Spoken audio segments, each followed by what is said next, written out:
क्या रूहानी 120 करोड़ की चोरी का सबसे बड़ा राज सबके सामने लाएगी?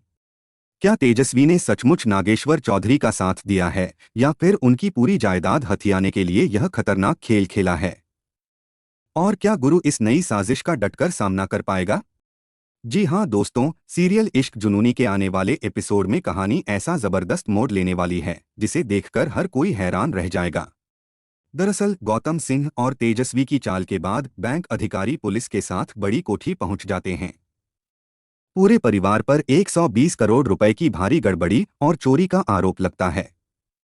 पुलिस घर की तलाशी शुरू करती है और पूरे माहौल में तनाव फैल जाता है। हालात इतने बिगड़ जाते हैं कि पुलिस गुरु को गिरफ्तार करने की तैयारी करने लगती है।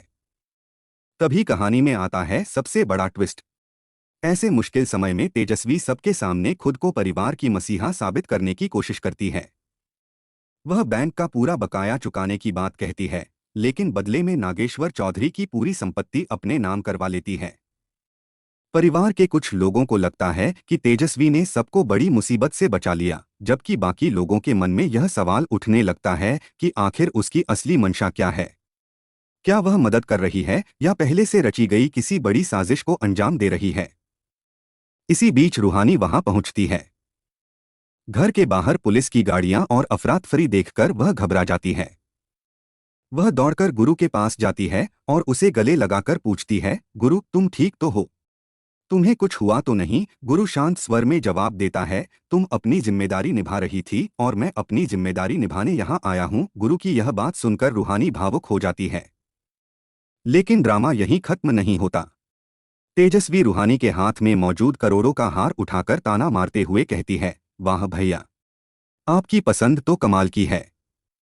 इतना कीमती हार हर किसी की किस्मत में नहीं होता। तभी मामी भी तंज कसते हुए कहती हैं, 100 करोड़ का हार सिर्फ सुना था, आज पहली बार देख भी लिया।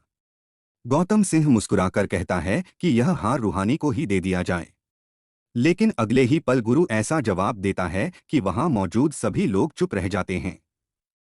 गुरु हार वापस गौतम सिंह को देते हुए कहता है, जनता के पैसों से खरीदे गए गहनों की हमें कोई जरूरत नहीं। मेरी रूहानी के लिए ईमानदारी और मेहनत से कमाया गया छोटा सा तोहफा भी किसी करोड़ों के हार से कहीं ज्यादा कीमती है। गुरु की यह बात सुनते ही गौतम सिंह और तेजस्वी के चेहरे उतर जाते हैं। अब सबसे बड़ा सवाल यही है कि क्या रूहानी 120 करोड़ की चोरी का असली सच उजागर कर पाएगी? क्या तेजस्वी की चाल कामयाब होगी या उसका ही बिछाया जाल उसी पर भारी पड़ जाएगा? और क्या गौतम सिंह अपने अपमान का बदला लेने के लिए कोई नई साजिश रचेगा? आने वाले एपिसोड में कई बड़े खुलासे और धमाकेदार ट्विस्ट देखने को मिलने वाले हैं।